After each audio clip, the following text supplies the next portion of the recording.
The black man only pushed the white police officer. The white officer immediately pulled out his gun and fired.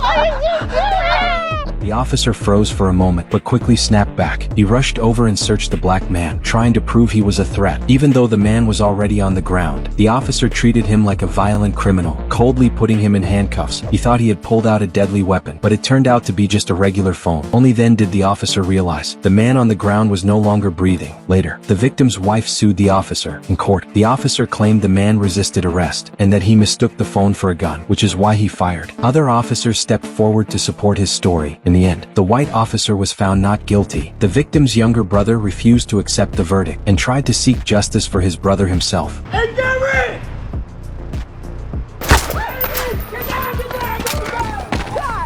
He was quickly subdued by federal marshals and taken straight to prison. When white officers learned that a fellow officer had been killed by a black man, they began sweeping through neighborhoods, detaining black people, using illegal gathering as the excuse. This immediately sparked outrage. Clashes broke out on both sides. One black man knocked down a white officer and took his service weapon. As the situation spiraled out of control, another white officer opened fire. The injured black man desperately fled back to his community. Police chased him the whole way to protect one of their own. Black residents raised their weapons and stood their ground, outnumbered and fearing for their safety. The officers were forced to retreat. They became increasingly hostile toward black people, stopping them on the street for any excuse they could find. The officers demanded their IDs. One of them calmly said he was also a police officer, but the white officers didn't believe him. Instead, they shouted at them to shut up and forced them to comply. A nearby officer noticed the gun at his waist. Hey, step back! Step the fuck back! Hey, step the fuck back! Shit! Oh, God!